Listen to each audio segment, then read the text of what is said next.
So, last week when I was watching the 9 worst superhero movies ever made, and Morbius, I obviously had to watch Superman 4. But I thought that rather than just seeing that on its own, I should probably watch the other ones just to have something to compare it to. And I was really surprised at how much I love them, mostly. So now I want to talk about Superman movies. So consider this like a bit of a follow-up to the last video, except I cannot tell you how refreshing it is to be able to talk about good movies after all that. This time again, I'm going to be sticking only to theatrical releases, which knocks out about 100 animated films. And though there are those ones from the 40s that were released in cinemas, they're more film serials in that they're like episodes of a show that they sort of just play together. So I guess they shouldn't really count. And also ones that are solely about Superman, so that on that technicality, I don't have to watch Dawn of Justice. So basically, these ones.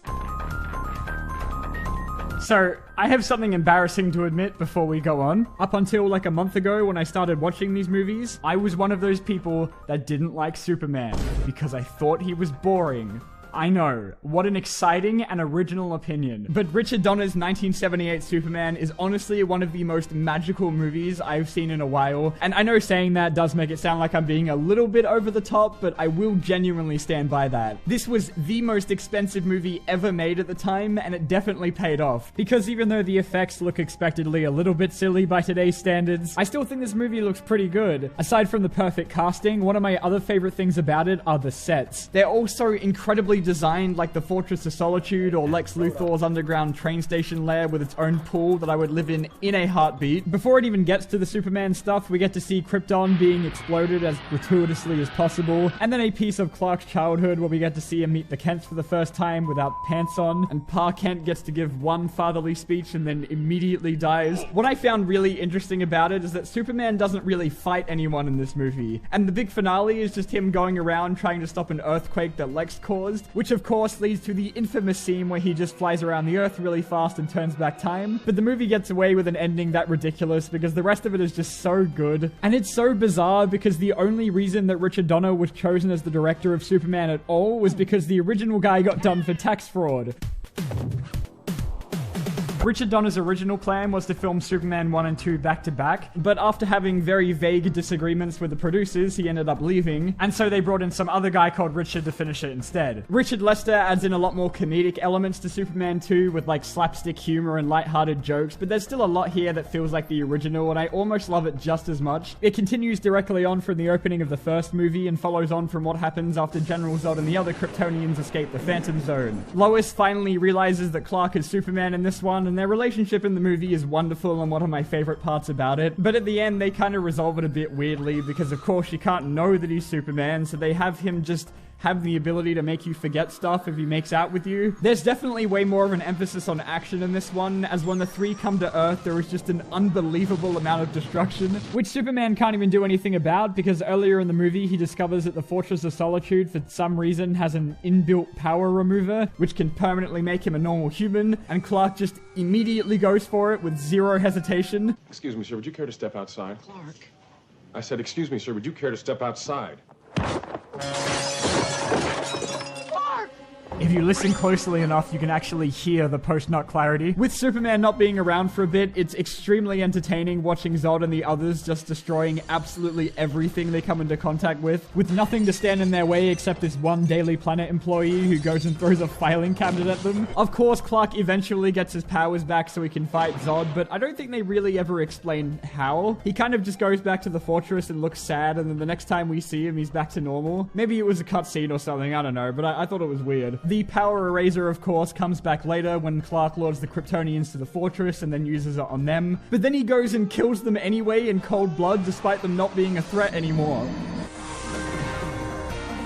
But then, in 2006, they actually did release the original version of Superman 2 before Richard Lester joined on, which was the Donner Cut. They made this by restoring deleted scenes and even by filming some brand new ones based off the script with stand-in actors. And for the most part, I didn't even notice. The Donner Cut feels like a sped-up version of Superman 2, which is very strange considering how much the original movie takes its time. Most of it is pretty much the same, but they do sort of rearrange some of the scenes and move things up a bit. Like now, in her quest to test that Clark is Superman, they not only have Lois Lois attempting to commit suicide, they also have a fucking shoot him with a gun. The ending is different too, which has Superman turning back the Earth again, which I suppose makes more sense than a magic memory kiss. But even though it was silly in the original movie, at least it didn't erase the entirety of the film. They do explain a bit better how he gets his powers back in this one, as there's now a scene where Jor-El is waiting for him at the fortress, knowing that he would eventually realize that being a human sucks. Maybe it could be because I'd seen the original so recently, but I honestly overall think I prefer the theatrical version. But it's still worth giving this a watch just to see how the two are different. For Superman 3, Richard Lester took over entirely, and so those comedic elements of 2 become basically the entire movie. I didn't really have a problem with the comedy bits though, which are a lot of people's reason for not liking 3 very much as far as I know, but where this one lost me was in the second half with the evil Superman stuff. Since Gene Hackman skipped out on this one, and because they knew they couldn't make a villain better than him, this time they just made the bad guy Superman. The minor villains are some random businessmen who recruit a computer programmer called Gus Gorman, who ends up fucking up the kryptonite recipe and turns Superman evil. But not like an Injustice where he murders people, more in the way that he just uses his powers to be a huge dick to everybody around him for absolutely no reason.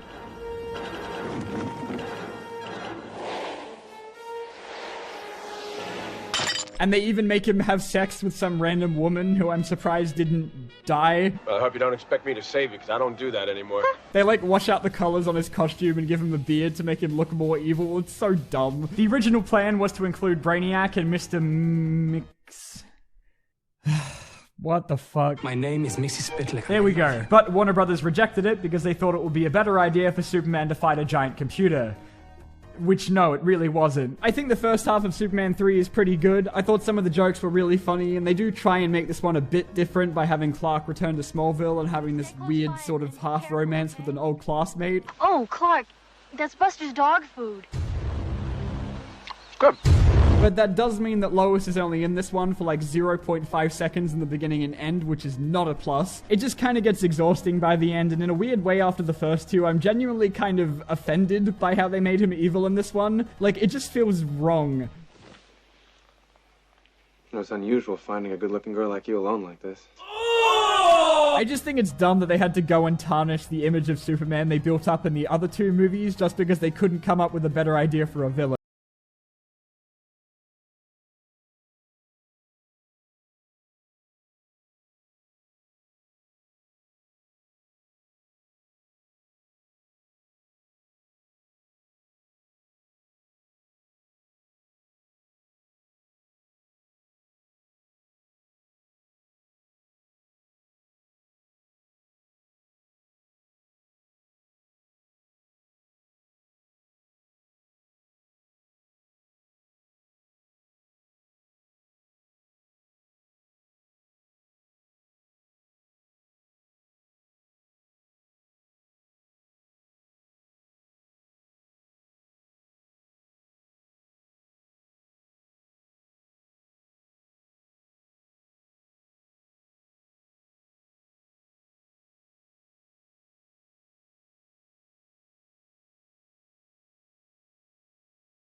some of the upcoming movies we watch. Okay, halfway now, and we reach the one that I am sure you were all waiting for at some point, Superman 4, The Quest for Penis. I actually only just watched the original Superman movie and Superman 2 very recently. Haven't quite gotten to 3 yet, but I hear that one's not very good either. But I was just blown away by how good it was, like how magical the flying scenes were and how charming Christopher Reeve is as Clark Kent, and how goddamn ridiculous the ending is. And guess which part Superman 4 takes after? Gene Hackman is back as Lex Luthor in this one after understandably skipping Superman 3, but is now accompanied by Lenny Luthor, his nephew, who I wish would just never speak ever. This is my nephew, Lenny. He worships me. The dude of steel. Boy, are you gonna get it. The first and most obvious thing about this one is that the effects are so goddamn bad. The first movie came out in the late 70s, and so it makes sense that the flying looks a little bit silly, but like, come on. I actually do not understand how nearly 10 years later the VFX could have progressed backwards. Everything in this movie happens because a kid writes a letter to Superman asking him to get rid of all of the nuclear weapons in the world, and after shot putting them all into the sun, unknowingly creates the goofiest villain in any superhero movie, Nuclear Man. What's that? Oh no. And the earlier fight between him and Superman has to be one of the greatest showcases of bad visual effects since, like, Jaws 3D.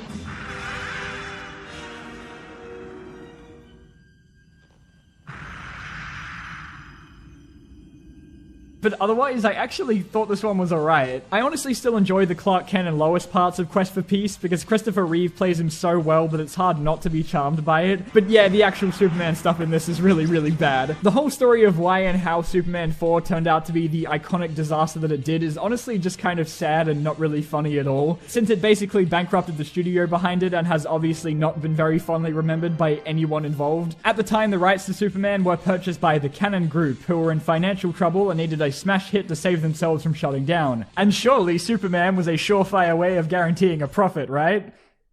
The movie had its $36 million budget slashed in half just before they started filming, which meant that a lot of these scripted action and effects scenes had to be as cheap and easy as they could manage. Like the whole famous Great Wall of China repair beam scene, for example, was originally meant to be Superman rebuilding it at super speed, which makes a lot more sense.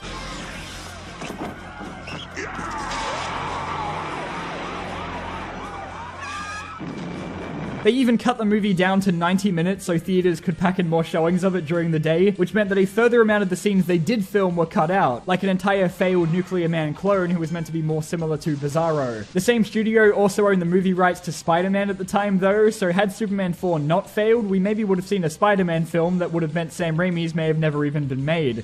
So there's that, at least. Now, obviously Superman 4 should be next here, but since I literally just talked about it in the last video, but skipped the lower rated Supergirl because I'm a loser, I thought I might talk about Supergirl instead here a little bit because I finally watched it. Really planned that one out well, huh?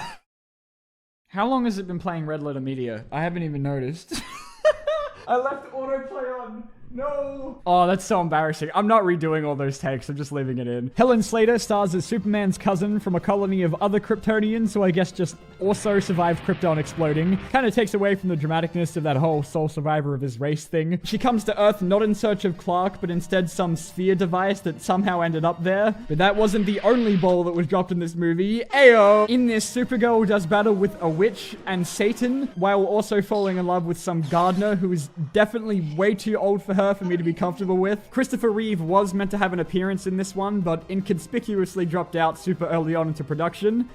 Pretty good hindsight there. So they just say in the beginning that Superman is off somewhere in some other galaxy, so he doesn't have to be here. Superman has indeed embarked on a special peace-seeking mission to a galaxy scientists estimate may be several hundred trillion light years from our own. He and the other characters do get plenty of mentions throughout though. Like when Kara disguises herself as a student, she befriends Lois Lane's sister, and Jimmy Olsen from the other movies even shows up in this one, and is also dating a schoolgirl that is definitely way younger than him. Guys, stop. I don't think Supergirl necessarily does anything like wrong, I just really wasn't engaged by it, and it made it feel like the longest 2 hours of my life. Definitely would rate this below Superman 4, because even the worst parts of that are at least really funny. Is the world gonna be vaporized? No, Luther. It's as it always was, on the brink, with good fighting evil. See you in 20. Superman will never. And then 20 years passed before we got a new Superman movie, while Batman got like 15. There were a few attempts at doing something in the meantime, like with the Nicolas Cage-fronted Superman Lives, or with J.J. Abrams' Superman Flyby that were never to be, both of which I've also already talked about before. But eventually, Warner Brothers decided to go with a sort of sequel, sort of reboot to the Donner movies, with X-Men director Bryan Singer, Brandon Routh as Superman, and Kevin Spacey as Lex Luthor.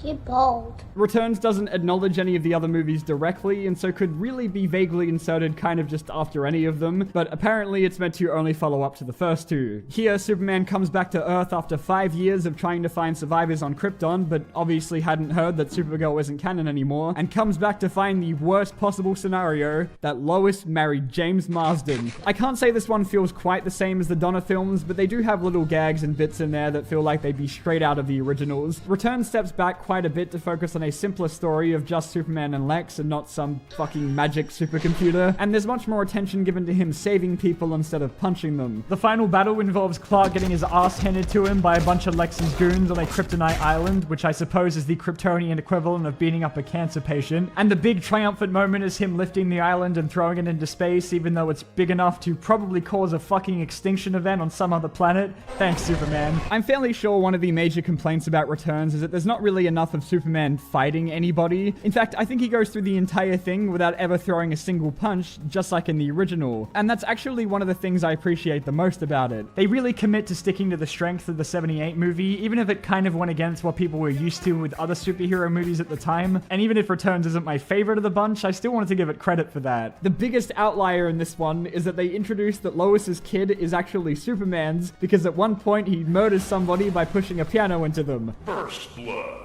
But then the movie ends without them ever acknowledging it or telling James Marsden about it at all. Like, guys? There's also a bit of a clash with how they cast younger actors, so they could obviously use the movie as a stepping off point for sequels, but it's kind of at odds with how everyone here is meant to be old and from the 70s. A sequel was in the works at some point, with Brainiac and Bizarro being floated as the villains, but ultimately, even though Returns made just shy of $400 million and even outgrows Batman Begins, Warner Brothers still considered it a failure.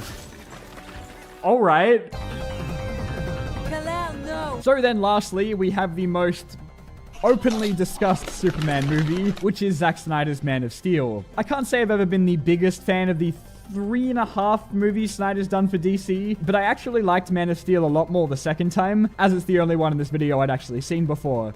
Maybe that's why I didn't like Superman. To get the most obvious thing out of the way that everybody has to talk about, yes, there is an unbelievable amount of destruction in this movie. It's like to make up for the complaints about the lack of action in Returns, they just do not stop with it for the entire movie. Man of Steel feels totally different to the other movies, which for the most part are very much in line with each other. There's more of an emphasis on like the human perspective of what our reactions would be to seeing a man that is just this buff.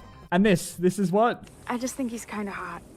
Yeah, literally like half of IMDb's trivia on the movie is just about Henry Cavill being shirtless, and honestly, I can't blame them. Similar to Batman Begins, there are scenes of some of the adversities that Clark faced as a child, like when some kid called him Dick Splash. Dick Splash. But he gets his revenge many years later by making orphans out of half of Metropolis. At least Jonathan Kent survives more than one fatherly monologue this time. I do really like Henry Cavill as Superman. I just wish his character was a bit warmer. I think for me, what Man of Steel needed was just more scenes of Superman saving people. And like, there are some in the beginning and especially in the childhood segments, but I just feel like Superman maybe would have stopped that truck from hitting that building. I'm not saying it's not fucking cool, but my god, those poor people.